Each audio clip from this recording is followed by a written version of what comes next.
बिस्मिल्लाहिर्रहमानिर्रहीम। अस्सलाम वालेकुम। मैथ साइंस के चैप्टर नंबर 12 के फर्स्ट लेक्चर में आपको वेलकम। और ये चैप्टर 12 जो है बोर्ड के पैटर्न के अकॉर्डिंगली इसमें से बोर्ड के पेपर में थ्योरम आएगा और थ्योरम के साथ साथ इसके कुछ शॉर्ट क्वेश्चन है वो भी इम्पोर्टेंट है, वो शॉर्ट क्वेश्चन के तौर पर आएंगे। मसलन ये चैप्टर जो है जिसमें से लॉन्ग और शॉर्ट दोनों ही क्वेश्चन शामिल होते हैं। तो बोर्ड में चैप्टर 12 और 16 में से एक एक लॉन्ग क्वेश्चन आना होता है थ्योरम्स का, और उनमें से एक आपने अटेम्प्ट करना है। एनी हो, इस लेक्चर 1 के अंदर आज हमने रखे हैं शॉर्ट क्वेश्चन। तो लॉन्ग क्वेश्चन जो है वो इंशाल्लाह ताला किसी और लेक्चर में शामिल किए जाएंगे। अब इसकी रिव्यू एक्सरसाइज 12 है, उसका question number 1, which of the following are true and which are false? Number 1, bisection means to divide into two equal parts। ये स्टेटमेंट ट्रू है। बाइसेक्ट का मतलब यही होता है to divide into two equal parts। Second statement है right bisection of line segment means to draw perpendicular which passes through the midpoint of the line segment। ये भी बात ठीक है। राइट कहते हैं परपेंडिकुलर, और बाइसेक्ट का मतलब है to divide into two equal parts. एक लाइन सेगमेंट है, उसका जो राइट बाइसेक्टर होगा वो एक ऐसी लाइन होगी जो इसके ऊपर राइट भी होगी यानी परपेंडिकुलर होगी, और जब बाइसेक्ट करेगी तो लाजमी फिर जो लाइन है वो लाइन सेगमेंट के मिड पॉइंट से ही पास करेगी। तो इस तरह ये स्टेटमेंट ट्रू है।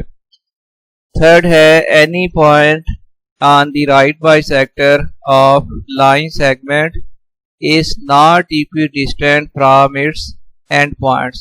ये बात ठीक नहीं है, फॉल्स है। बाकायदा एक थ्योरम है कि any point on the right bisector of line segment, line आना था, लाइन आना है,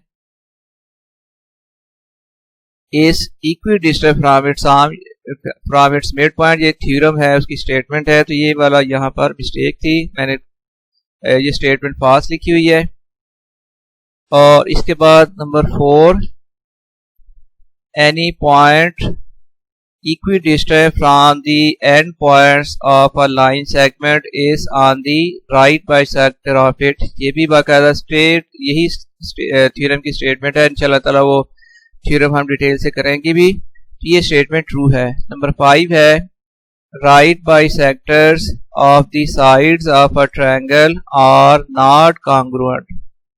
कॉन्ग्रुएंट का मतलब पासिंग थ्रू सेम पॉइंट। तो ये स्टेटमेंट फॉल्स है। Right bisector of the sides of a triangle are congruent आना चाहिए था।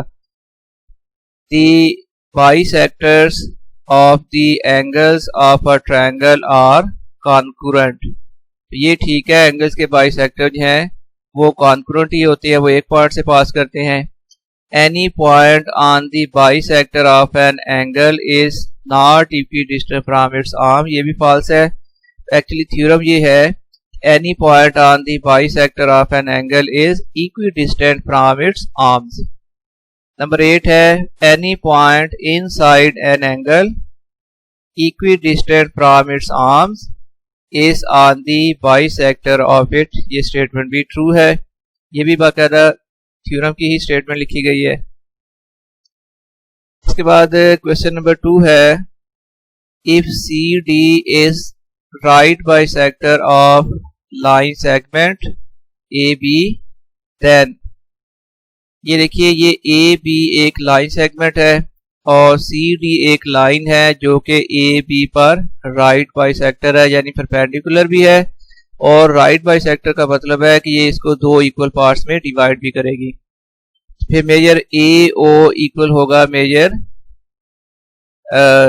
OB आएगा यहाँ पर, और फिर major AQ।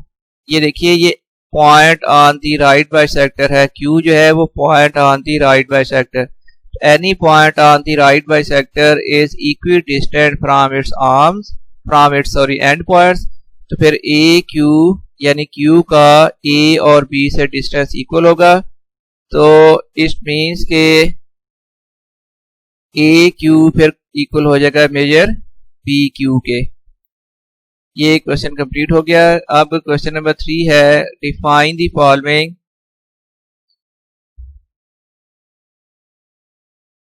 Number 1 bisector of a line segment, इसको डिफाइन करना है, और बाइसेक्टर ऑफ एन एंगल, इस चीज को हमने डिफाइन करना है। तो पहले हम डिफाइन करेंगे bisector, right bisector.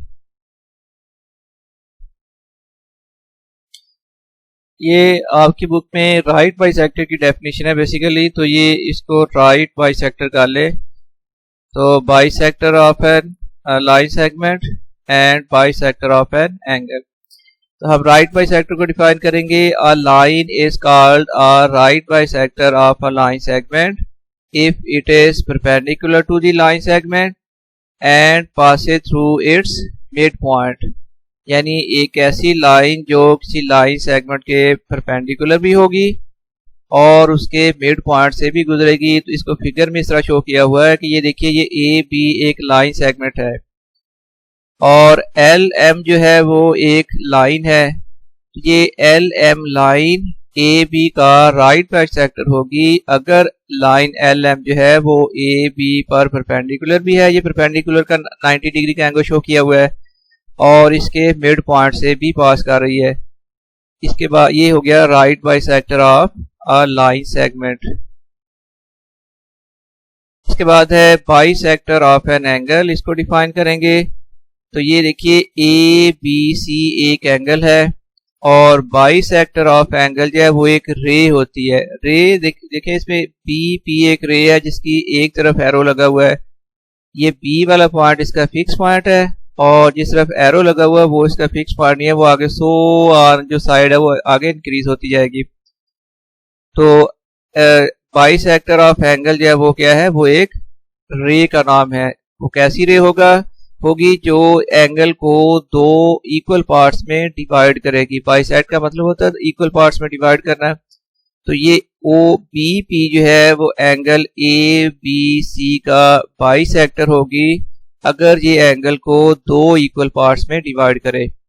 A ray is called a bisector of line segment of, a ray is called a bisector of an angle आएगा, of an angle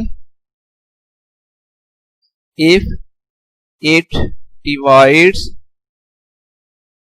the angle into two equal parts। अगर ये angle को दो equal parts में divide करे। In figure BP is the bisector of angle ABC। तो ये BP के ऊपर रे का सिंबल आएगी, एक एरो लगा हुआ एक साइड पर। तो इसको करेंगे, हाँ अगर रे आपने वर्ड लिख दिया तो फिर बीपी ऊपर साइन लगाने की जरूरत नहीं थी, लेकिन अगर रे आपने वर्ड में नहीं लिखा तो फिर बीपी के ऊपर वो एरो लगाना, सिंबल लगानी जरूरी थी। चलें इसके बाद क्वेश्चन नंबर 4 है, इट्स अ इम्पोर्टेंट क्वेश्चन। ये छोटा सा क्वेश्चन है।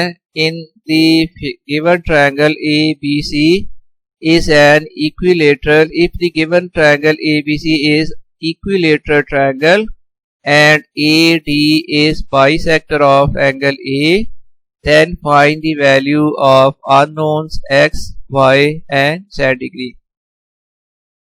तो जब आपने सॉल्व करना है तो एक फिगर बनी होगी क्वेश्चन के अंदर और सॉल्यूशन में भी दोबारा आपने डायग्राम ड्रा करनी है। देखिए ए बी सी वही हमने डायग्राम ड्रा कर दी और ये देखिए इक्विलेटरल ट्रायंगल है। तो इक्विलेटरल ट्रायंगल वो ट्रायंगल है जिसमें तीनों एंगल्स की वैल्यू इक्वल होती है। इक्विलेटरल ट्रायंगल में 3 साइड्स की लेंथ भी इक्वल होती है और 3 एंगल्स भी आपस में इक्वल होते हैं। तो इक्विलेटरल ट्रायंगल में हर एंगल जो है ट्रायंगल के अंदर वो 60 डिग्री का बनता है। तो ये एंगल ए पर भी टोटल एंगल 60 का बनना था, बी पर भी 60 और सी पर भी एंगल 60। तो अब जेड पर जो एंगल बनेगा वो 60 डिग्री आ गया। Each angle in an equilateral triangle is of 60 degree, therefore measure angle Z equals to 60 degree। और जो AD है वो फिर एंगल A का बाइसेक्टर है। इक्विलेटरल ट्रायंगल का ये बाइसेक्टर है एंगल का। therefore अब टोटल A पर एंगल बनना था 60 का। अब ये ए डी ने एंगल को दो इक्वल पार्ट्स में डिवाइड कर दिया एक्स और वाई में, फिर एक्स और वाई दोनों की वैल्यू हो जाएगी 30 डिग्री। तो x degree equals to 30 degree and y degree equals to भी 30 डिग्री। अब question number 5, in the given congruent triangles LMO and LNO find the unknown x and m। ये solve करने की सोल्यूशन में दोबारा से डायग्राम ड्रा की जाएगी। तो देखिए LMN है और इसमें 2x + 6 ये 18 है, m और 12 है। तो फिगर में देखिए, तो इस ट्रायंगल में